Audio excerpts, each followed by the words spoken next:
There's a moment almost everyone has had. You're alone in a room, and a sentence slips out of your mouth that nobody else was meant to hear. Maybe it was, "Why did I say that?" Or just a sigh followed by, "Okay, focus." And for a split second, you felt caught doing something that felt private, almost embarrassing, like the walls themselves had seen too much. Most people quietly assume that habit means something is a little off. Psychology tells a stranger story than that. Underneath this small involuntary habit sits a set of traits most people never build, traits tied to focus, emotional control, creativity, even the shape of your own identity. One of these traits is the exact reason elite athletes are trained to talk to themselves on purpose. Another one, used the wrong way, can quietly work against you. So this isn't just 7 flattering facts about a strange habit. It's the psychology hiding underneath a voice you probably use more than you'd ever admit out loud. And by the end, you'll understand exactly why it's there. Trait 1. A rare kind of self-awareness. Think back to the last time you caught yourself mid-action, muttering something like, "Wait, why am I even doing this?" In that half-second, something split. One version of you kept moving. Another version stepped back and watched. Psychologists call this reflective awareness, and it sits close to the center of everything we mean by self-knowledge. Decades ago, the developmental psychologist Lev Vygotsky noticed something strange in young children. They narrate themselves constantly, out loud, as a way of steering their own behavior. And that narration doesn't vanish as we grow up. It just moves underground, turning into the quiet inner monologue that runs beneath almost every waking moment. People who still let that monologue surface tend to examine themselves more than people who don't. They don't simply feel irritated. They stop and ask what actually triggered it. They don't just make a choice, they quietly interrogate the reasoning behind it. Self-talk becomes a kind of mirror, held up not just to your actions, but to the person choosing them. Most people move through their days reacting on autopilot, never circling back to examine why. The person who talks to themselves is doing the opposite, almost without realizing it.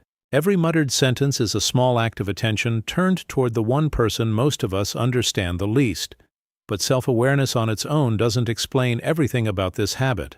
There's a second layer, one that shows up the moment a hard problem lands in front of you. Trait 2. An unusual talent for solving problems. There's a reason engineers pace in front of whiteboards muttering to themselves, and chess players whisper through a sequence of moves before they commit to one. Saying a problem out loud forces the brain to slow down, taking something fuzzy and half-formed and compressing it into precise, sequential language. Researchers have a name for this, the self-explanation effect, and the finding shows up again and again. People who explain a problem to themselves out loud understand it more deeply and solve it more reliably than people who simply stare at it in silence. Speech turns a tangled knot of half-thoughts into a single line you can actually trace from beginning to end. That's why thinking out loud isn't just a figure of speech, it's closer to a tool. Each spoken sentence becomes a step. Each step reveals the next gap in the logic. And somewhere in that process, a wall that felt solid turns out to have a door in it. There's a quieter benefit, too. People who narrate their way through a problem tend to catch their own mistakes faster, because a flawed idea sounds wrong the second it hits open air in a way it never did while it was still trapped inside their head. Their own voice becomes a kind of live quality check, running underneath everything they do. Under real pressure, this becomes almost unfair. While other people freeze, the self-talker is quietly narrating the chaos into order, sequencing it, working it one spoken sentence at a time. They aren't solving problems faster because they're smarter. They're solving them faster because their thinking has somewhere to go, and that same spoken voice, it turns out, doesn't just organize thought. It can also calm a nervous system that's about to spiral. Trait 3. An almost unfair command over emotion.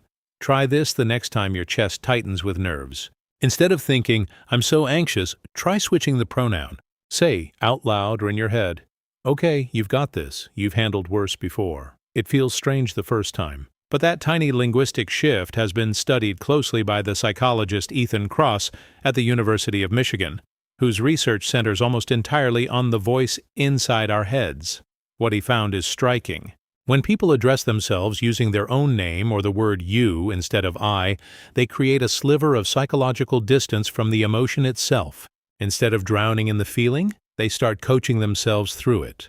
almost as though the feeling belonged to someone they were trying to help. In his research, people who used this kind of distanced self-talk before a stressful task reported less anxiety, performed noticeably better, and recovered faster once it was over. The exact brain that was about to spiral got talked back down by its own voice. People who naturally speak to themselves this way carry a rare emotional skill. In the middle of stress, they don't just absorb it. They interrupt the catastrophic thought mid-sentence. They name the fear out loud, almost daring it to make less sense once it's spoken. They reassure the frightened part of themselves the way a steady friend would, while everyone else gets swept up in the moment. They're standing just slightly outside the storm, calm enough to choose their next move instead of just reacting to it. That's not a mind talking to itself out of weakness. That's a mind regulating itself in real time. Trait 4. A mind that connects what doesn't obviously belong together. Listen closely to almost any inventor, writer or working artist mid-project, and you'll often catch the same thing. They talk to themselves constantly, arguing both sides of an idea like two different people share the room. That's not a quirk, it's a mechanism.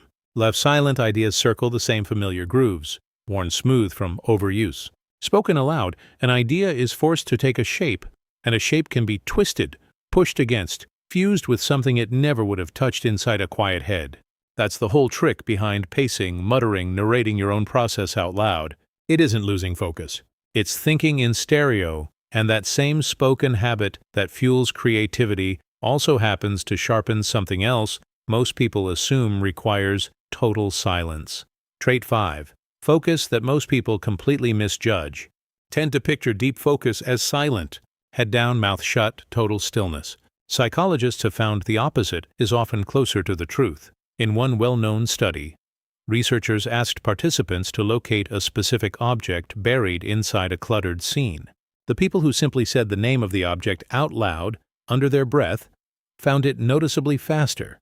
The spoken word sharpened their attention and pulled the target straight out of the visual noise. Athletes have quietly known this for years. Sports psychologists have repeatedly shown that short spoken self-cues, things like eyes up, stay low, follow through, measurably improve performance in the moment. The voice becomes a coach standing just behind the shoulder, redirecting attention the instant it starts to drift. You've probably done a version of this without ever labeling it.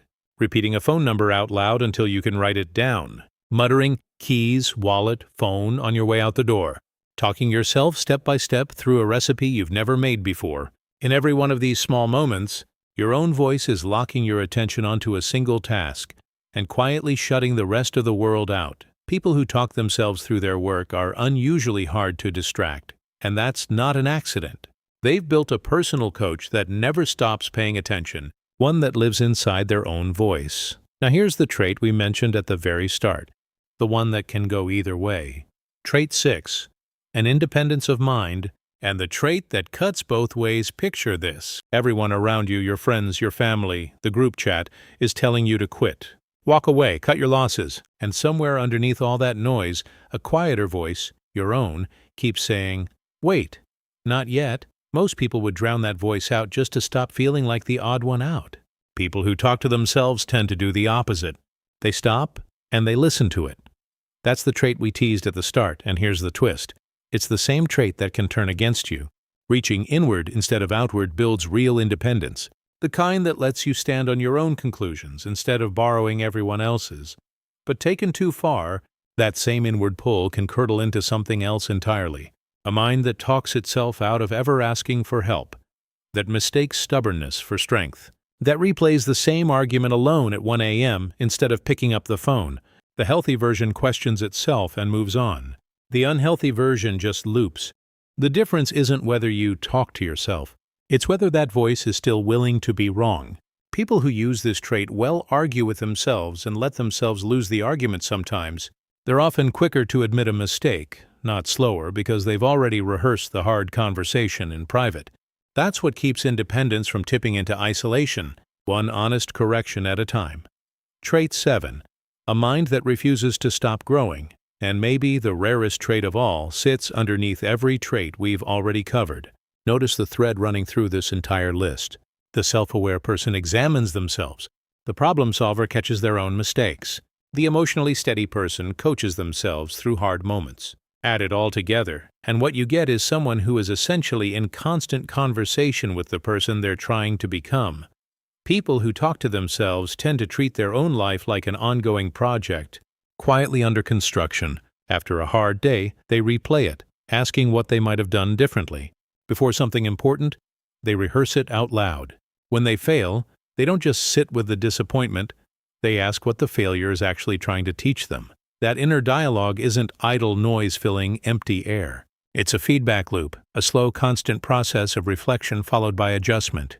And this, more than any dramatic turning point, is how real growth tends to happen. Not in sudden leaps, but in thousands of small, private conversations where you hold yourself accountable, forgive yourself for the parts that didn't go well, and quietly decide to try again tomorrow.